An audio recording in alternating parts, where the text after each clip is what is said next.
Mercredi 23 janvier 2019, salut à tous, salut à tous les gilets jaunes. Je fais une vidéo aujourd'hui pour rebondir d'abord sur les propos d'un certain Thomas Porcher qui est passé à l'émission de Ruquier ce samedi soir, que je n'ai pas regardé, mais je regarde ensuite la vidéo sur YouTube, n'ayant pas la télé comme beaucoup de gens parmi vous. Thomas Porcher, c'est l'économiste de Raphaël Glucksmann. Et comme Raphaël Glucksmann et son micro-parti qu'ils viennent de créer, là, son micro-mouvement, ce sont des gens qui sont à gauche, voire même très à gauche, qui donnent l'apparence d'être des révolutionnaires, qui veulent tout casser, et qui en fait, c'est comme François Mitterrand, ou je sais pas moi, Pierre Jox, ou enfin tous ces socialistes que l'on a connus dans les années 80, 90, 2000, 2010, qui nous font croire voilà, qu'ils veulent changer la société. Souvenez-vous du mot de François Hollande en 2012, hein, mon ennemi c'est la finance, et puis en fait ils sont en plein dans le système. Alors Thomas Porcher c'est exactement ça, donc il critique l'ultralibéralisme de la politique d'Emmanuel Macron, comme c'était celle de Manuel Valls, de François Hollande, etc. Mais en fait, ils se complaisent dans le système actuel. Ce qu'ils veulent, c'est une part du gâteau, quoi, c'est tout. Donc, c'est l'économiste en vogue aujourd'hui. S'il passe chez Ruquier à l'émission N'est pas couché, c'est qu'il y a une raison. Je rappelle quand même que les dépenses de l'État aujourd'hui correspondent à 56, plus de 56% du produit intérieur brut en France. Donc, en termes d'ultralibéralisme, on peut mieux faire, je crois. Hein. Mais ce qui m'intéresse un petit peu dans les propos de Thomas Porcher, c'est qu'il nous laisse entendre que le néolibéralisme, l'ultralibéralisme mène forcément au fascisme. Alors ça, c'est vraiment la tarte à la crème de l'extrême gauche depuis 1934, depuis le Front antifasciste. La société, la République mène fatalement au fascisme. Je rappelle quand même que depuis précisément 1934, l'ultralibéralisme a combattu le fascisme, à commencer par l'Allemagne hitlérienne en 1940. Il me semble que l'ultralibéralisme, appelez ça comme vous voulez, était allié aux communistes pour réduire en bouillie l'Allemagne hitlérienne sous, je le rappelle, je crois que c'est 950 000 tonnes de bombes. Donc, s'il y a effectivement une alliance objective, c'est celle-ci. C'est la démocratie et le communisme, les deux étant d'idéologie mondialiste, c'est-à-dire un monde sans frontières, un monde sans race, sans religion, un monde dans lequel on pourrait parvenir à une paix perpétuelle, et si possible grâce à l'avènement d'un gouvernement mondial. On voit cette idée aussi bien dans le communisme que dans le libéralisme actuel, aussi bien chez Jacques Attali que chez Karl Marx, on est d'accord. Donc s'il y a un lien à faire, c'est entre ces deux idéologies-là, et non pas entre le fascisme et la République cosmopolite. Il y a un lien clairement pour moi entre politique libérale qui déroule le tapis rouge et qui fait monter les extrêmes. Hein. Enfin, Le Pen était dans les années 80 à moins de 1%, aujourd'hui Marine Le Pen fait 35%. Entre-temps, il y a eu vraiment des politiques libérales qui ont été appliquées. Et voilà. Il prend l'exemple de l'Angleterre et des USA, à savoir une politique libérale qui mène forcément à des gens comme Trump ou Margaret Thatcher. Et je rappelle que ni Trump ni Margaret Thatcher ne correspondent en quoi que ce soit à l'idéologie fasciste. Ça n'a strictement rien à voir. Et tous les pays, enfin encore une fois, dans les années 80, on est rentré dans ce qu'on appelait le capitalisme Thatcher-Reagan, d'accord ? États-Unis, Royaume-Uni, hein. Vous regardez le résultat, le Brexit et Trump de l'autre côté, qui ont fait quand même leur élection sur les classes populaires, qui sont les perdants du libéralisme et de la mondialisation. Donc clairement, la politique libérale, on le voit partout en Europe, déroule le tapis aux extrêmes. Le fait est, c'est que les gens d'extrême gauche confondent le fascisme et la droite libérale. C'est quand même hallucinant. Déjà en 86, on disait de Jacques Chirac qu'il était un fasciste, que Pasqua était pourquoi pas un néo-nazi. Charles Pasqua, c'était son ministre de l'Intérieur. En 2007, lorsque Sarkozy est arrivé au pouvoir, j'étais place de la Bastille, j'entendais crier Sarkozy, fasciste, alors que c'est la droite libérale, vous confondez tout. Le fascisme, c'est pas ça. Le fascisme n'est pas favorable à un gouvernement mondial. Au contraire, le fascisme, disons que c'est, comme vous aimez bien le dire, vous les gens de gauche, c'est le repli sur soi. On veut juste simplement préserver notre culture traditionnelle, comme le font, je sais pas moi, les Indiens du Chiapas ou les Indiens de la forêt amazonienne. On veut simplement conserver nos traditions et notre manière de vivre face à tous les prédateurs, qu'ils soient des prédateurs cosmopolites de la haute finance internationale ou les prédateurs d'en bas qui viennent piller, qui viennent profiter de notre système social et s'amuser sur notre territoire. Voilà. Donc Thomas Porcher a tout faux. Le libéralisme ne mène pas au fascisme, et j'en vois les politiques de ces dernières décennies. Le libéralisme, c'est l'ouverture des frontières, c'est la société multiculturelle, c'est la financiarisation du monde, c'est la judiciarisation aussi de la société. C'est pas parce que la société se renforce, on le voit avec ce pouvoir des juges aujourd'hui, et avec ce régime autoritaire et policier qui est en train de se mettre en place, notamment depuis Manuel Valls, c'est pas ça du fascisme, hein. Un État fort peut être aussi un État communiste, on l'a vu sous Lénine et Staline. Donc, en l'occurrence, cette société multiculturelle que ces gens-là, que les cosmopolites ont mis en place, elle est en train de se barrer en quenouille, si je puis dire. Donc ils ont besoin de la renforcer, ils renforcent l'État policier, c'est l'inverse du fascisme, hein. Ils renforcent, ils consolident, ils sont en train de consolider la société multiraciale et multiculturelle qu'ils ont mis en place depuis 30 ou 40 ans. Ça n'a rien à voir à faire avec le fascisme. Vous confondez tout, les gens de gauche, là. Vous comprenez rien à ce qui se passe, en vérité, hein. On a affaire à des gens qui sont en train de préparer le gouvernement mondial. Ça fait très longtemps qu'ils pensent à ça. J'en ai beaucoup parlé dans les bouquins.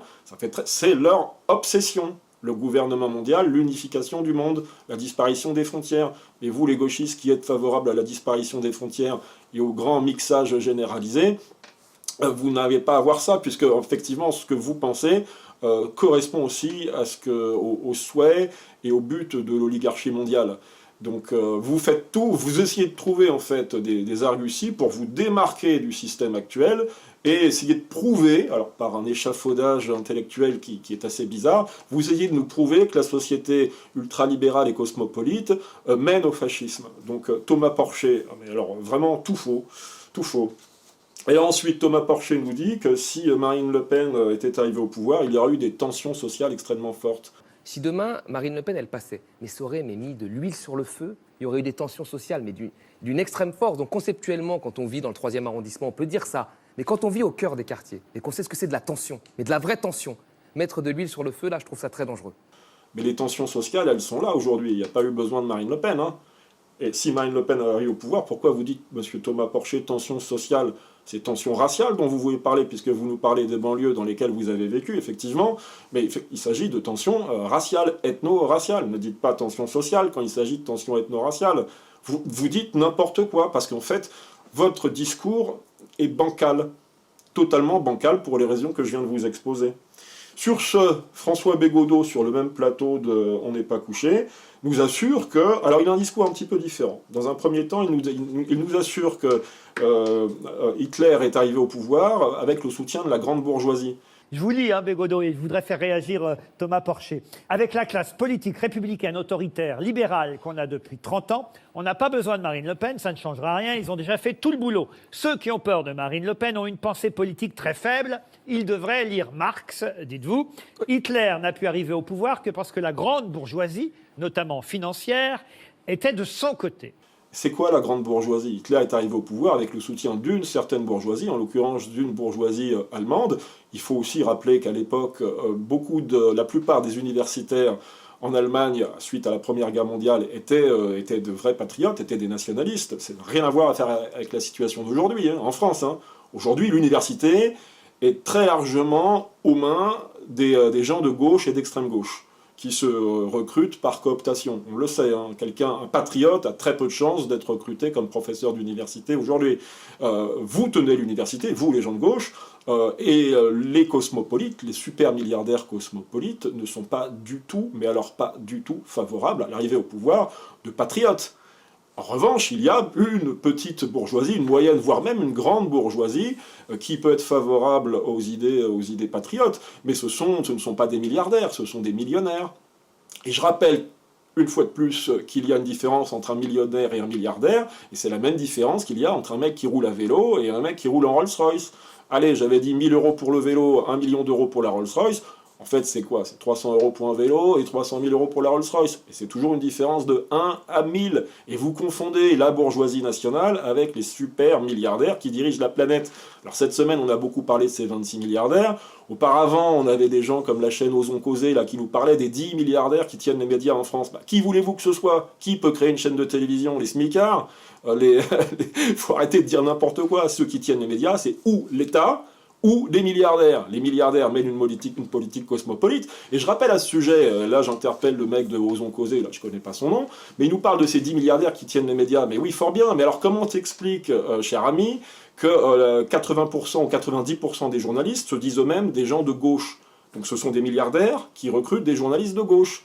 Bah oui, c'est exactement ce que j'ai dit au début de cette vidéo. Il y a une conjonction des forces cosmopolites et mondialistes. Les uns et les autres, les milliardaires et les gens de gauche, veulent l'ouverture des frontières, veulent instaurer une société multiculturelle, désirent un gouvernement mondial pour instaurer la paix sur Terre. Shalom. Je l'ai beaucoup expliqué dans les bouquins, je ne vais pas revenir là-dessus. S'il y a une conjonction des forces, c'est bien là. C'est celle des milliardaires et celle des gauchistes. Alors, ceci dit, Bégodeau, François Bégodeau, qui intervient après Thomas Porcher, a un discours un petit peu différent, puisqu'il nous dit que Marine Le Pen ne pourra arriver au pouvoir que si elle a le soutien effectivement de cette bourgeoisie, des gens qui tiennent les médias, des gens qui tiennent l'économie française. Oui, donc ça veut dire que là, c'est elle qui doit changer son discours pour s'adapter à la vision du monde cosmopolite. Ce qu'elle a commencé à faire déjà dès que son accession à la tête du Front National. Elle a très clairement fait comprendre aux nationalistes, notamment anti-sionistes, qu'ils n'avaient rien à faire au Front National. Bon, les gens comme moi, on l'a parfaitement compris, on est très largement maintenant on est assez loin de ce qu'elle représente, et s'il parvient au pouvoir, je ne suis pas certain que nous, on pourra s'asseoir dans des fauteuils Louis XV dans les ministères, hein, ça m'étonnerait beaucoup, on sera plutôt au risque même d'être emprisonné avant les gauchistes et avant les cosmopolites. Donc, le discours de François Bégodeau est donc un petit peu différent, puisque lui, il dit que c'est à elle de s'adapter à la financiarisation du monde et aux idées cosmopolites. Là où Thomas Porcher nous dit que le libéralisme mène fatalement à l'extrême droite. Elle ne peut pas être élue si elle n'a pas le soutien de la bourgeoisie, si elle n'a pas le soutien des rentiers, si elle n'a pas le soutien des leaders d'opinion, de ceux qui vraiment font le ciment de la République, le cœur même des forces de la République. Un autre garçon nous dit la même chose, c'est l'antifasciste Antonin Bernanos, qui a déjà fait parler de lui en 2016, puisqu'on a vu qu'il avait été inculpé, emprisonné, pour avoir brûlé une voiture de police avec les policiers à l'intérieur. Alors il a fait un petit peu de prison, ce garçon, et lui aussi il nous assure, en tant que bon antifasciste, qu'il ne combat pas seulement l'extrême droite, mais il combat l'État. Il assimile l'État et l'extrême droite.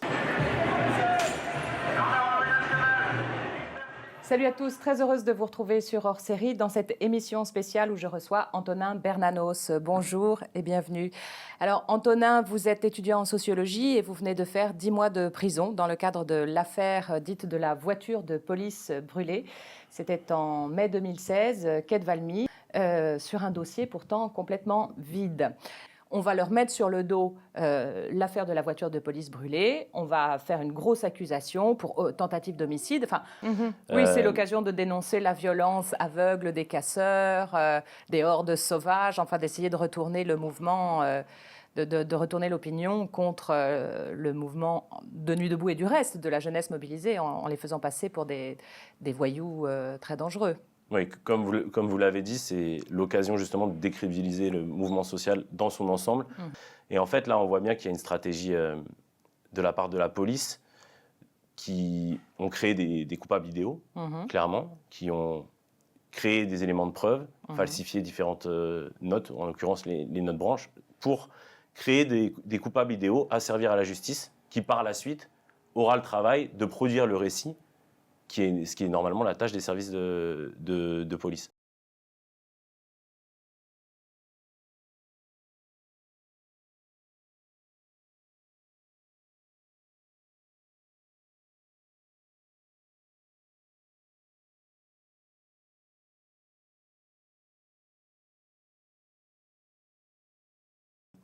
Le terme antifasciste, il prend justement tout son sens, parce que là, on n'est plus face à un fascisme justement d'extrême droite, mais on est en train de comprendre que finalement, depuis des années et depuis très longtemps, depuis les guerres coloniales et même avant, le fascisme, il grandit au cœur même de l'État.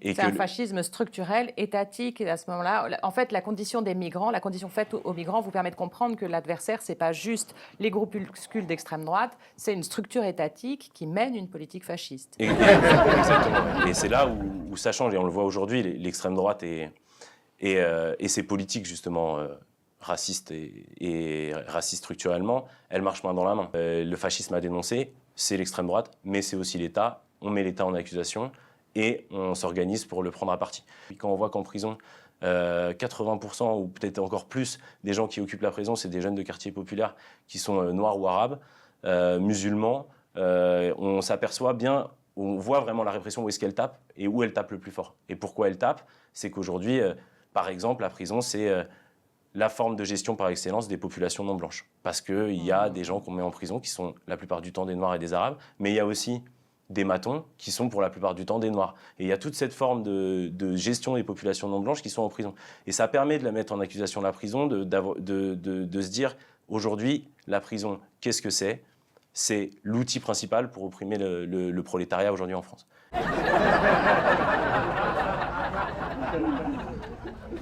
Il assimile le cosmopolitisme qui a vaincu en France depuis,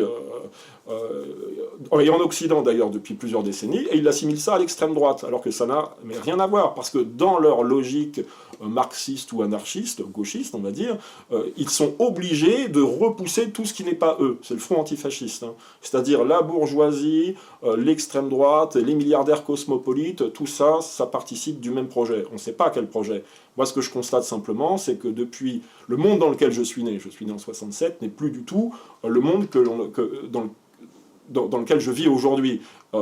Il y a des immigrés absolument partout sur le territoire, y compris dans les villages maintenant. C'est une politique de l'État. Ça, c'est pas forcément une politique des capitalistes, comme le disent même certaines personnes d'extrême droite. C'est l'État français qui a voulu cela, qui a voulu nous imposer à nous les Français une terre multiculturelle et multiraciale qui est en train de se barrer en lambeaux, quoi. Ça se barre de tous les côtés.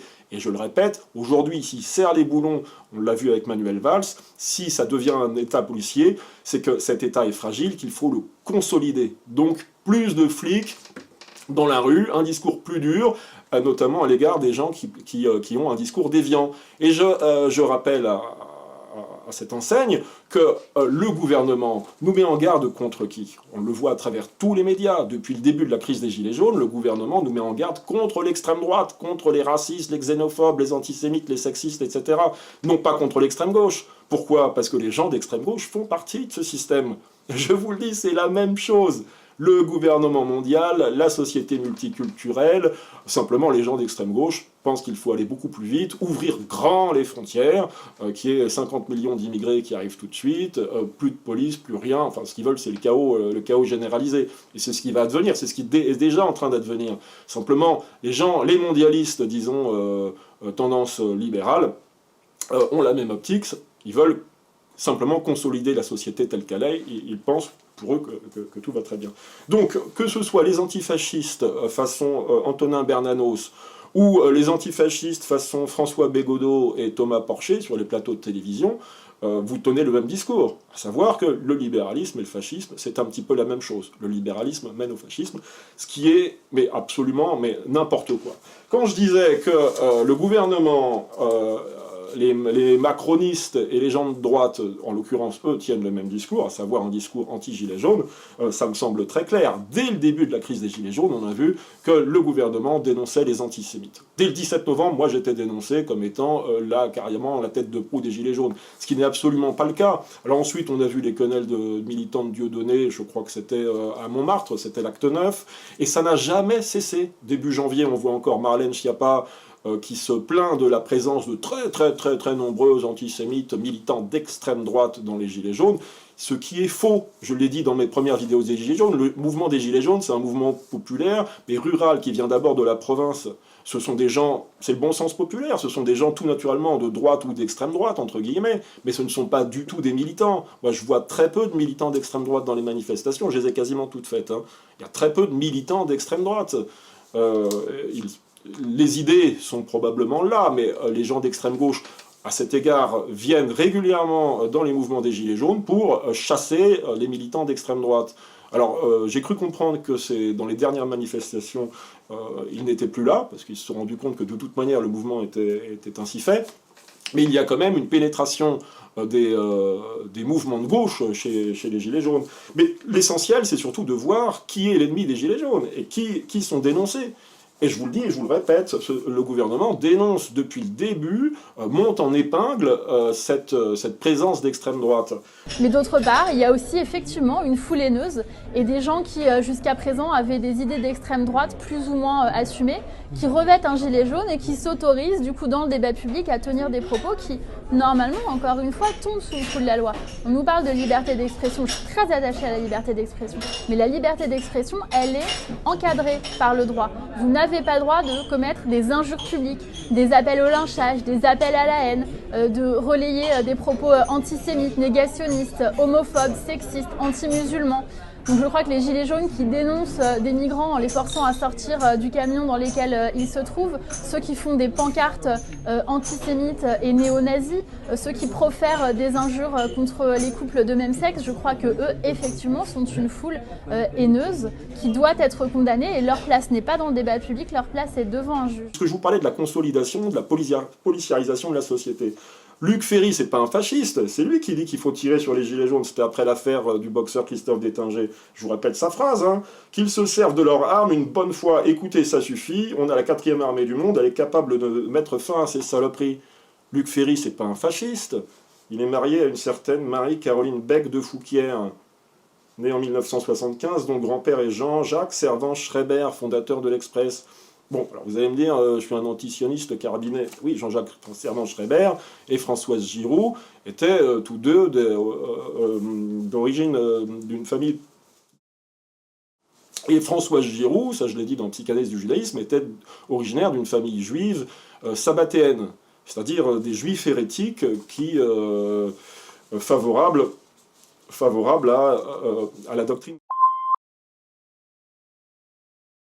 Mais en bisbille, si je puis dire, avec les rabbins. Voilà. Marlène Schiappa, qui dénonce l'extrême droite dans les Gilets jaunes, c'est pas une fasciste, hein. On est d'accord, au contraire, c'est la droite cosmopolite qui veut serrer les boulons, quoi, qui veut consolider cette société multiculturelle. Gérald Darmanin, qui parlait des Gilets jaunes comme une peste brune, lui aussi, c'est pareil, c'est pas du tout un fasciste, c'est au contraire un cosmopolite avéré. Gérald Darmanin, il est issu d'une souche populaire, fille d'Annie Wackit, femme de ménage, etc. Mais son grand-père paternel... C'est pas moi qui fais une fixette, hein. Là, on a eu Jacques Toubon qui était sur le devant de la scène. Après, Chantal Joanneau, au sujet de son salaire, il se fait 30 000 € par mois. Jacques Toubon, lui aussi, il est marié à une certaine Lise Weiler. C'est pas du tout un fasciste. C'est le gouvernement cosmopolite qui travaille pour l'édification de la société multiculturelle. Voilà, ne confondez pas libéralisme, ultralibéralisme et fasciste. Je vous le répète, ça n'a strictement rien à voir, amis gauchistes. Ouvrez les yeux, documentez-vous et faites le grand pas. Tout le système, depuis des décennies, vous dit,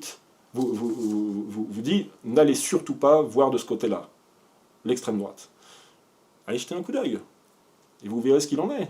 Moi, ça fait 25 ans que je suis patriote, je peux vous dire que je reçois aucune subvention des milliardaires ou des millionnaires, hein, mais rien du tout, hein, c'est pas compliqué. Hein.